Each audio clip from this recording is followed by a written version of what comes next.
भारत और गयाना का नाता बहुत गहरा है। ये रिश्ता मिट्टी का है, पसीने का है, परिश्रम का है। कोई भी परिस्थिति हो, भारत और गयाना का रिश्ता आत्मीयता से भरा रहा है। मुझे गयाना की विरासत को, यहां के इतिहास को जानना था। भारत और गयाना ने एक जैसी गुलामी देखी, एक जैसा संघर्ष देखा, और आज हम दोनों ही देश दुनिया में डेमोक्रेसी को मजबूत कर रहे हैं। Honourable leader of the opposition, honourable ministers, members of the parliament, honorable the chancellor of the judiciary, अन्य महानुभाव, देवी और सज्जनों, गयाना की इस ऐतिहासिक पार्लियामेंट में आप सभी ने मुझे अपने बीच आने के लिए निमंत्रित किया। मैं आपका बहुत बहुत आभारी हूं। कल ही गयाना ने मुझे अपना सर्वोच्च सम्मान दिया है। मैं इस सम्मान के लिए आप सभी का, गयाना के हर नागरिक का हृदय से आभार व्यक्त करता हूं। गयाना का हर नागरिक मेरे लिए स्टार बाई है। यहां के सभी नागरिकों को बहुत बहुत धन्यवाद। ये सम्मान मैं भारत के प्रत्येक नागरिक को समर्पित करता हूं। साथियों, भारत और गयाना का नाता बहुत गहरा है। ये रिश्ता मिट्टी का है, पसीने का है, परिश्रम का है। करीब 180 साल पहले किसी भारतीय का पहली बार गयाना की धरती पर कदम पड़ा था। उसके बाद दुख में, सुख में, कोई भी परिस्थिति हो, भारत और गयाना का रिश्ता आत्मीयता से भरा रहा है। इंडिया अराइवल मॉन्यूमेंट इसी आत्मीय जुड़ाव का प्रतीक है। अब से कुछ देर बाद मैं वहां भी जाने वाला हूं। साथियों, आज मैं भारत के प्रधानमंत्री के रूप में आपके बीच हूं, लेकिन 24 साल पहले एक जिज्ञासु के रूप में मुझे इस खूबसूरत देश में आने का अवसर मिला था। आमतौर पर लोग ऐसे देशों में जाना पसंद करते हैं जहां तामझाम हो, चकाचौंध हो, लेकिन मुझे गयाना की विरासत को, यहां के इतिहास को जानना था, समझना था। आज भी गयाना में कई लोग मिल जाएंगे जिन्हें मुझसे हुई मुलाकातें याद होगी। मेरी तब की यात्रा, उस यात्रा से बहुत सी यादें जुड़ी हुई है। यहां क्रिकेट का पैशन,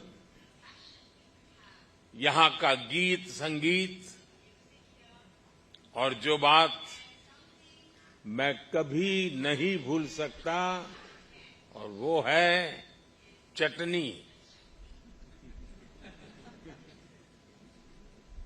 चटनी भारत की हो या फिर गयाना की, वाकई कमाल की होती है।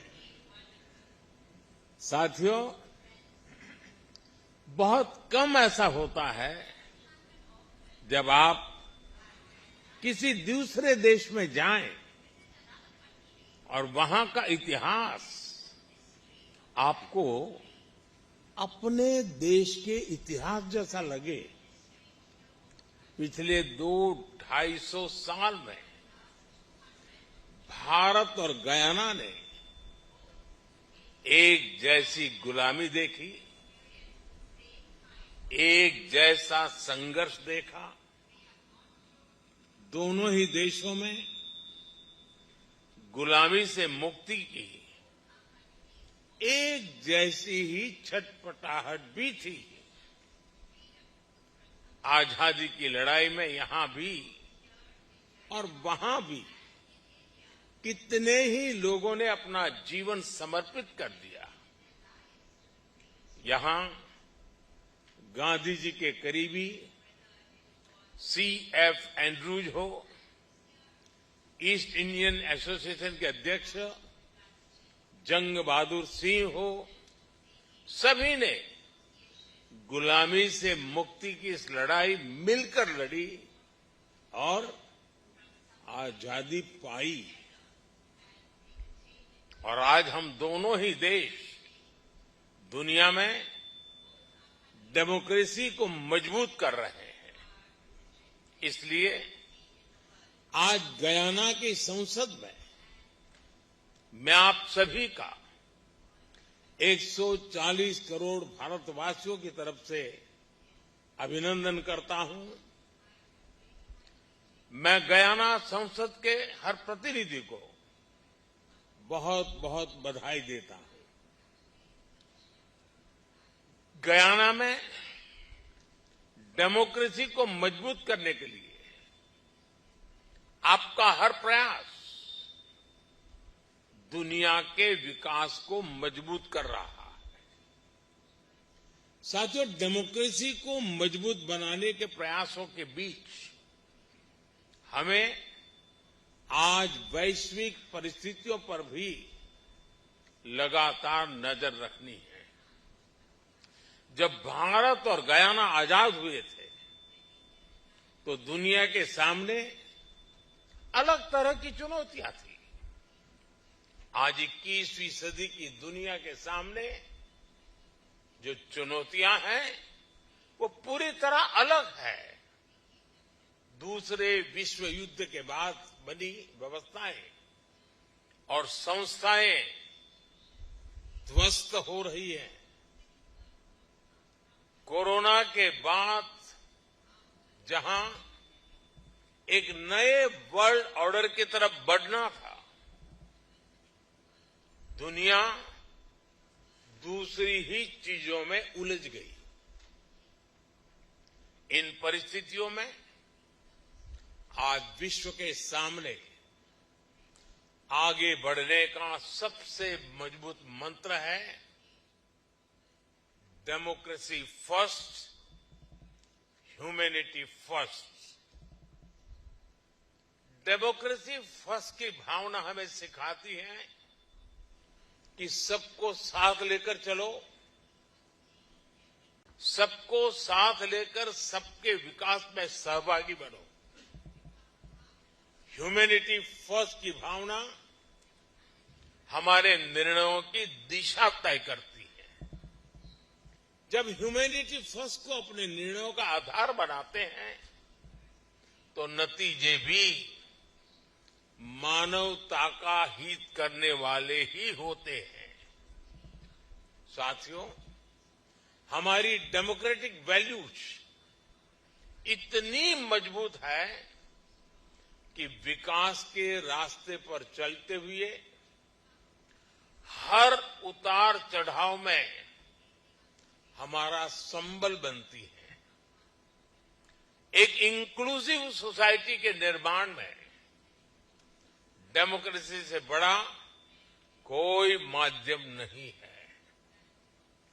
नागरिकों का कोई भी मत पंथ हो, उसका कोई भी बैकग्राउंड हो, डेमोक्रेसी हर नागरिक को उसके अधिकारों की रक्षा की, उसके उज्जवल भविष्य की गारंटी देती है। और हम दोनों देशों ने मिलकर दिखाया है कि डेमोक्रेसी सिर्फ एक कानून नहीं है, सिर्फ एक व्यवस्था नहीं है। हमने दिखाया है कि डेमोक्रेसी हमारे डीएनए में है, हमारे विजन में है, हमारे आचार व्यवहार में है। साथियों, हमारी ह्यूमन सेंट्रिक अप्रोच हमें सिखाती है कि हर देश के नागरिक उतने ही अहम है। इसलिए जब विश्व को एकजुट करने की बात आई, तब भारत ने अपने G20 प्रेसिडेंसी के दौरान one earth, one family, one future का मंत्र दिया। जब कोरोना का संकट आया, पूरी मानवता के सामने चुनौती आई, तब भारत ने वन अर्थ, वन हेल्थ का संदेश दिया। जब क्लाइमेट से जुड़े चैलेंजेस में हर देश के प्रयासों को जोड़ना था, तब भारत ने वन वर्ल्ड, वन सन, वन ग्रिड का विजन रखा। जब दुनिया को प्राकृतिक आपदाओं से बचाने के लिए सामूहिक प्रयास जरूरी हुए, तब भारत ने CDRI यानी coalition for disaster resilient infrastructure का इनिशिएटिव लिया। जब दुनिया में प्रो प्लेनेट पीपल का एक बड़ा नेटवर्क तैयार करना था, तब भारत ने मिशन लाइफ जैसा एक ग्लोबल मूवमेंट शुरू किया। साथियों, डेमोक्रेसी फर्स्ट, ह्यूमैनिटी फर्स्ट की इसी भावना पर चलते हुए आज भारत विश्व बंधु के रूप में विश्व के प्रति अपने कर्तव्य निभा रहा है। दुनिया के किसी भी देश में कोई भी संकट हो, हमारा ईमानदार प्रयास होता है कि हम फर्स्ट रिस्पॉन्डर बनकर वहां पहुंचे। आपने कोरोना का वो दौर देखा है जब हर देश अपने अपने बचाव में ही जुटा था। तब भारत ने दुनिया के 150 से अधिक देशों के साथ दवाएं और वैक्सीन शेयर की।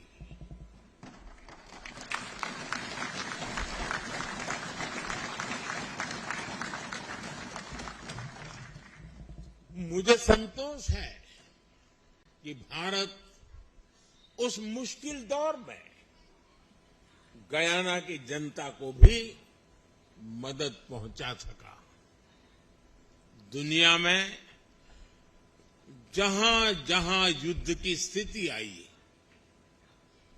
भारत राहत और बचाव के लिए आगे आया। श्रीलंका हो, मालदीव हो, जिन भी देशों में संकट आया, भारत ने आगे बढ़कर बिना स्वार्थ के मदद की। नेपाल से लेकर तुर्की और सीरिया तक जहां जहां भूकंप आए, भारत सबसे पहले पहुंचा है। यही तो हमारे संस्कार है। हम कभी भी स्वार्थ के साथ आगे नहीं बढ़े। हम कभी भी विस्तारवाद की भावना से आगे नहीं बढ़े। हम रिसोर्सेज पर कब्जे की, रिसोर्सेज को हड़पने की भावना से हमेशा हमेशा दूर रहे हैं। मैं मानता हूं, स्पेस हो, सी हो, ये यूनिवर्सल कॉन्फ्लिक्ट के नहीं, बल्कि यूनिवर्सल कोऑपरेशन के विषय होने चाहिए। दुनिया के लिए भी ये समय कॉन्फ्लिक्ट का नहीं है। ये समय कॉन्फ्लिक्ट पैदा करने वाली कंडीशंस को पहचानने और उनको दूर करने का है। आज टेररिज्म, ड्रग्स, साइबर क्राइम, ऐसी कितनी ही चुनौतियां हैं जिनसे मुकाबला करके ही हम अपनी आने वाली पीढ़ियों का भविष्य संवार पाएंगे। और ये तभी संभव है जब हम डेमोक्रेसी फर्स्ट, ह्यूमैनिटी फर्स्ट को सेंटर स्टेज देंगे। साथियों, भारत ने हमेशा प्रिंसिपल्स के आधार पर, ट्रस्ट और ट्रांसपेरेंसी के आधार पर ही अपनी बात की है। एक भी देश, एक भी रीजन पीछे रह गया तो हमारे ग्लोबल गोल्स कभी हासिल नहीं हो पाएंगे। तभी भारत कहता है, एवरी नेशन मैटर्स। मैं फिर दोहराऊंगा, एवरी नेशन मैटर्स। इसलिए भारत आइलैंड नेशंस को स्मॉल आइलैंड नेशन नहीं, बल्कि लार्ज ओशन कंट्रीज मानता है। इसी भाव के तहत हमने इंडियन ओशन से जुड़े आइलैंड देशों के लिए सागर प्लेटफॉर्म बनाया। हमने पैसिफिक ओशन के देशों को जोड़ने के लिए भी विशेष फोरम बनाया है। इसी नेक नियत से भारत ने G20 की प्रेसिडेंसी के दौरान अफ्रीकन यूनियन को G20 में शामिल कराकर अपना कर्तव्य निभाया।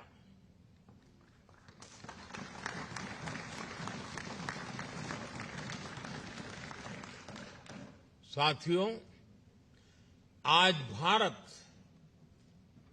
हर तरह से वैश्विक विकास के पक्ष में खड़ा है, शांति के पक्ष में खड़ा है। इसी भावना के साथ आज भारत ग्लोबल साउथ की भी आवाज बना है। भारत का मत है कि ग्लोबल साउथ ने अतीत में बहुत कुछ भुगता है। हमने अतीत में अपने स्वभाव और संस्कारों के मुताबिक प्रकृति को सुरक्षित रखते हुए प्रगति करने का प्रयास किया है, लेकिन कई देशों ने एनवायरनमेंट को नुकसान पहुंचाते हुए अपना विकास किया। आज क्लाइमेट चेंज की सबसे बड़ी कीमत ग्लोबल साउथ के देशों को चुकानी पड़ रही है। इस असंतुलन से दुनिया को निकालना बहुत आवश्यक है। साथियों, भारत हो, गयाना हो, हमारी भी विकास की आकांक्षाएं हैं। हमारे सामने अपने लोगों के लिए बेहतर जीवन देने के सपने हैं। इसके लिए ग्लोबल साउथ की एकजुट आवाज बहुत ही जरूरी है। ये समय ग्लोबल साउथ के देशों की अवेकनिंग का समय है। ये समय हमें एक अपॉर्चुनिटी दे रहा है कि हम एक साथ मिलकर एक नया ग्लोबल ऑर्डर बनाएं। और मैं इसमें गयाना की आप सभी जनप्रतिनिधियों की भी बहुत बड़ी भूमिका देख रहा हूं। साथियों, यहां अनेक विमेन मेंबर्स मौजूद हैं। दुनिया के फ्यूचर ग्रोथ को प्रभावित करने वाला एक बहुत बड़ा फैक्टर दुनिया की आधी आबादी है। बीती सदियों में महिलाओं को ग्लोबल ग्रोथ में कंट्रीब्यूट करने का पूरा मौका नहीं मिल पाया। इसके कई कारण रहे हैं। ये किसी एक देश की नहीं, सिर्फ ग्लोबल साउथ की नहीं, बल्कि ये पूरी दुनिया की कहानी है। लेकिन 21वीं सेंचुरी में ग्लोबल प्रॉस्पेरिटी सुनिश्चित करने में महिलाओं की बहुत बड़ी भूमिका होने वाली है। इसलिए अपनी G20 प्रेसिडेंसी के दौरान भारत ने विमेन लेड डेवलपमेंट को एक बड़ा एजेंडा बनाया था। साथियों, भारत में हमने हर सेक्टर में, हर स्तर पर लीडरशिप की भूमिका देने का एक बड़ा अभियान चलाया है। भारत में हर सेक्टर में आज महिलाएं आगे आ रही है। पूरी दुनिया में जितने पायलट्स हैं, उनमें से सिर्फ 5% महिलाएं हैं, जबकि भारत में जितने पायलट्स हैं, उनमें से 15% महिलाएं हैं।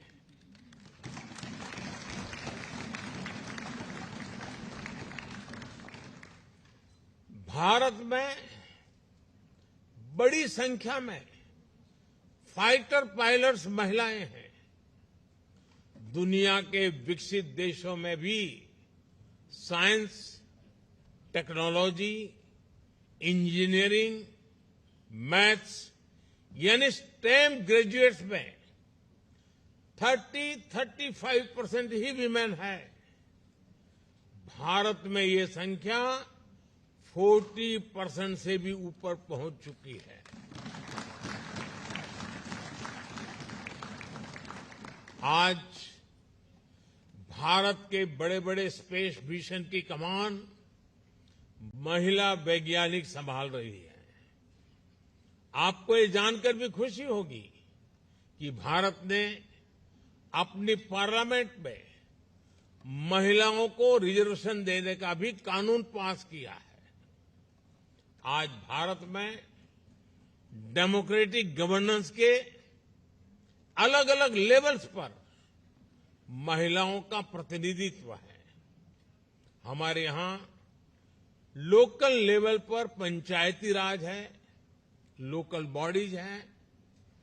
हमारे पंचायती राज सिस्टम में 14 लाख से ज्यादा यानी 1.45 मिलियन इलेक्टेड रिप्रेजेंटेटिव्स महिलाएं हैं।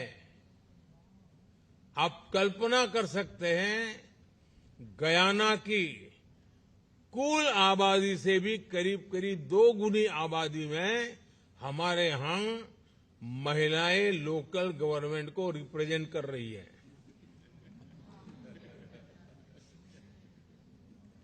साथियों, गयाना लैटिन अमेरिका के विशाल महाद्वीप का गेटवे है।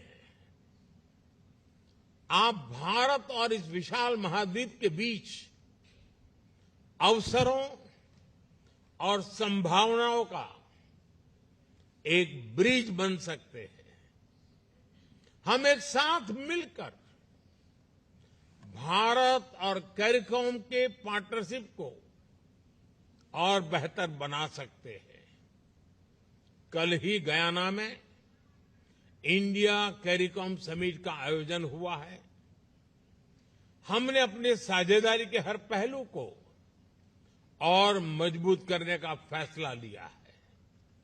साथियों, गयाना के विकास के लिए भी भारत हर संभव सहयोग दे रहा है। यहां के इंफ्रास्ट्रक्चर में निवेश हो, यहां की कैपेसिटी बिल्डिंग में निवेश हो, भारत और गयाना मिलकर काम कर रहे हैं। भारत द्वारा दी गई फेरी हो, एयरक्राफ्ट हो, ये आज गयाना के बहुत काम आ रहे हैं। रिन्यूएबल एनर्जी के सेक्टर में, सोलर पावर के क्षेत्र में भी भारत बड़ी मदद कर रहा है। आपने T20 क्रिकेट वर्ल्ड कप का शानदार आयोजन किया है। भारत को खुशी है कि स्टेडियम के निर्माण में हम भी सहयोग दे पाए। साथियों, डेवलपमेंट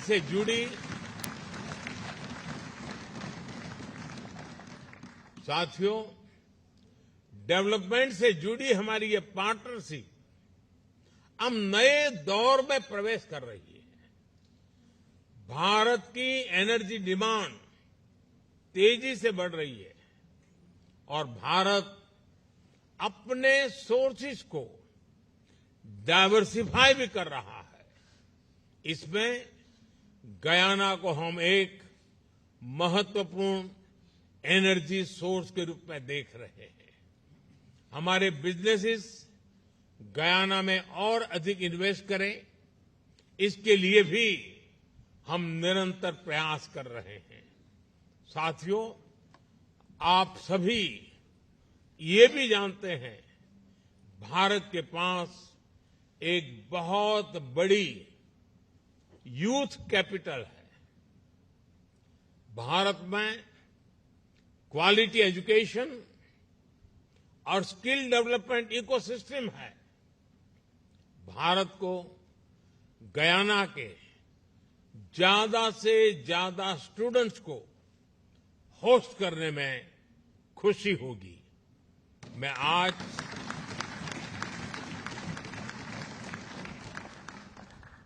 गयाना की संसद के माध्यम से गयाना के युवाओं को भारतीय इनोवेटर्स और वैज्ञानिकों के साथ मिलकर काम करने के लिए भी आमंत्रित करता हूं। Collaborate globally and act locally.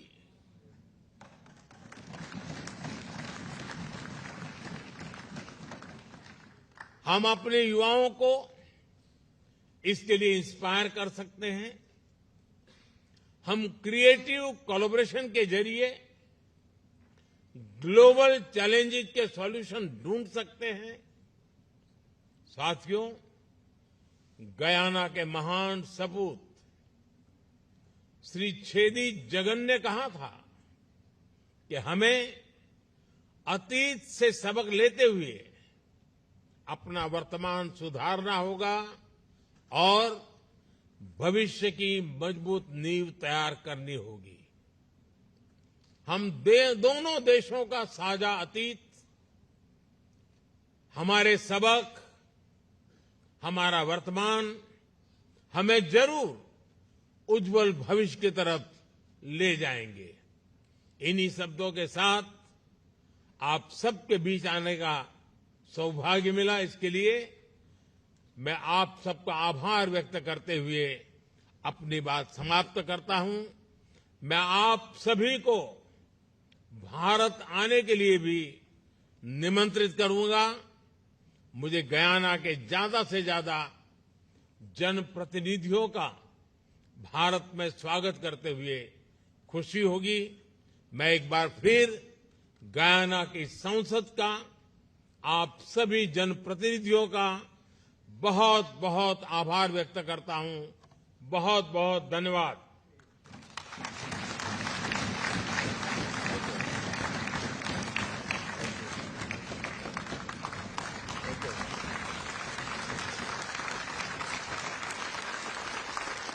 Okay.